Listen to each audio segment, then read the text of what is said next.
So today, I'll be performing a enema. I am Maria Sacramento de los Santos. So first, we need to assess when the client last had bowel movement, the amount, color, and consistency of the feces, presence of abdominal distension, whether the client has sphincter control, whether the client can use a toilet or commode, or the client must remain in bed and use bedpan, and determine whether the primary care provider order is required, and then the presence of kidney or cardiac disease that contraindicate the use of hypotonic solution, and then we need to assemble the equipment. What we need is disposable linen saver pad, and then a bath blanket, a clean gloves, then bedpan or commode, water soluble lubricant, and then paper towel. And then for the large volume of enema, what we need is the solution container with tubing and correct size of of tubing clamp, and then correct solution, amount and temperature. Small enema naman is we need is pre-packaged container of enema solution with lubricant tip. First is to wear gloves.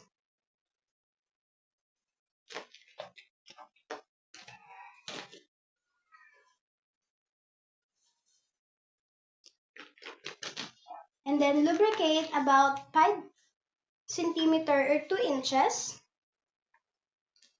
of the rectal tubing, and then run some solution through the connecting tube in a large volume of enema and set the rectal tube to expel an air in the clamp, then close the clamp. And then remove gloves and perform hand hygiene. Then introduce yourself and verify the client identity. Explain to the client what we're going to do and why it is necessary and how the client can cooperate. Indicate that the client might experience a feeling of fullness while administering the solution. So ma'am, good morning po. I am Maria Sacramento de los Santos. So today po I'll be performing a enema, and then it's for you to relieve po constipation, and then po while inserting po the solution, you will be have the feeling a fullness. Then perform an hygiene and observe other appropriate infection control procedure.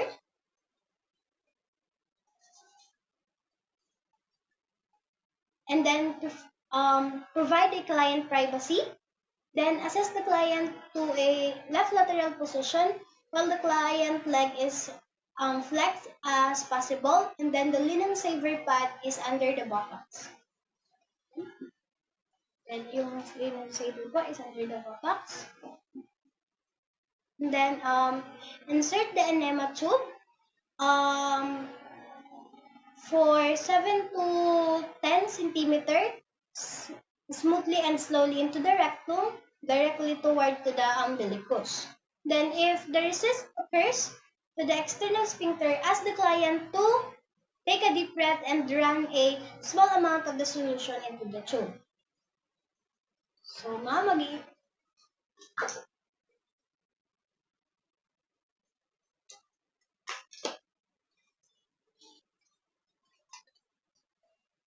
grabs.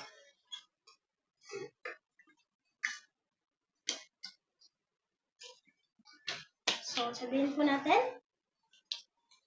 So ma'am, mag-i-insert na po tayo ng solution. Take a deep breath po ma'am.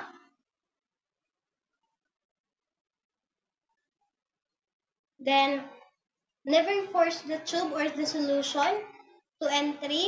If instilling a small amount of the solution does not permit the tube to be advanced or the solution to flow freely within the tube, then check if the stool might have blocked the tube during the insertion, and if there is a presence, flush it and try the procedure again.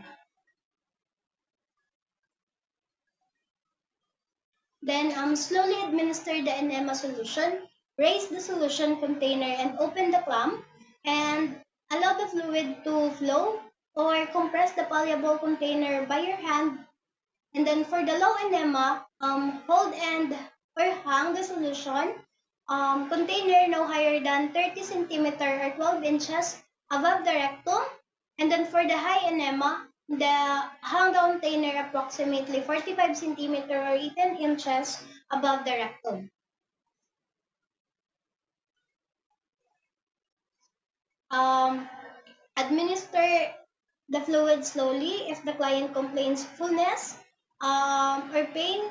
Lower the container and use a clamp to stop the flow for 30 seconds and then restart the flow at a slow rate. Then if you are using a plastic container or commercial container, roll it and then so that the fluid will be instilled. Then after the solution has been instilled, or when the client cannot hold anymore or feel the desire of defecate, close the clamp and then remove the tube into the from the rectal. Remove the tube to the rectal tube, then from the anus, then place the tube in a disposable towel as you withdraw. Ma'am, magwi-withdraw na po ako ng tube. So take a deep breath po.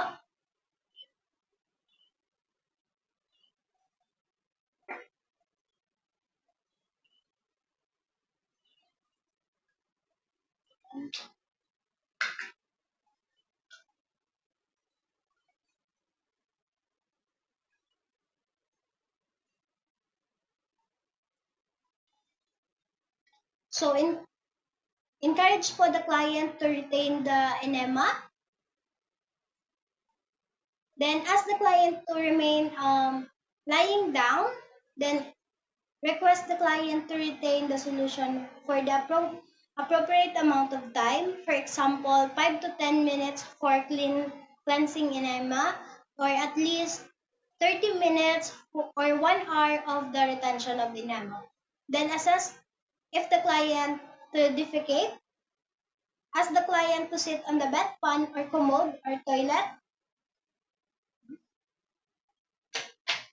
Then ask the client if sa toilet po. The nurse need to assess the feces. If the specimen is required, then ask the client to use bedpan or commode.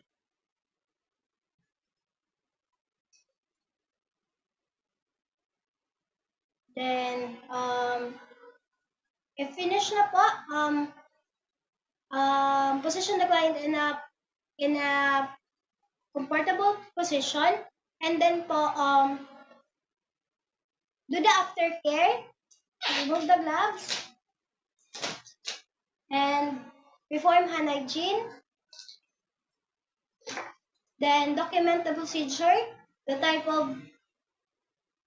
and volume, if appropriate, of enema given, the type of solution, length of the solution was retained, like the amount, color, and the consistency of the return, and the relief of flatus and abdominal distension of the client record.